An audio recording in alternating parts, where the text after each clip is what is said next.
ఈ నెల 14వ తారీఖు అనగా 14/9/2024 తేదీ నాడు జిల్లా వ్యాప్తంగా అంటే ఉమ్మడి కృష్ణా జిల్లా కృష్ణా, ఎన్టీఆర్ మరియు ఏలూరు జిల్లాలోని నూజివీడు, కైకలూరు కోర్టుల పరిధిలో ఉన్నటువంటి పెండింగ్ కేసులన్నిటికీ నేషనల్ జాతీయ లోక్ అదాలత్ ద్వారా పరిష్కారం దిశగా సూచనలు చేయబడ్డాయి.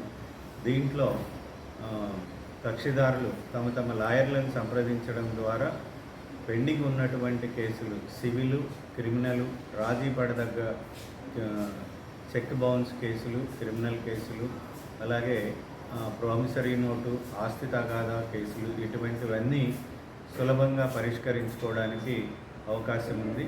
కాబట్టి కక్షిదారులు ఈ అవకాశాన్ని వినియోగించుకొని తమ కేసులను పరిష్కారం చేసుకోవడం ద్వారా సులభంగా పరిష్కారం అవుతుంది. దీని కొరకు మనకు మచిలీపట్నం, విజయవాడ, కైకలూరు, గుడివాడ, నూజివీడు, నందిగామ, అవనిగడ్డ, గన్నవరం, తిరువూరు, జగ్గయ్యపేట, బంటుమిల్లి, మైలవరం, ఉయ్యూరు మరియు మొవ్వ కోర్టుల ఆవరణలో మొత్తం 41 బెంచీలను ఏర్పాటు చేయడం జరిగింది. వీటి ద్వారా కక్షిదారులు తమ తమ కేసులను పరిష్కరించుకోవాల్సింది. అలాగే ప్రీ లిటిగేషన్ కేసులను కూడా పరిష్కరించుకోవడానికి ఇది ఒక మంచి అవకాశం. ఈ నెల 14వ తారీఖున లోక్ అదాలత్ నిర్వహించబడుతుంది.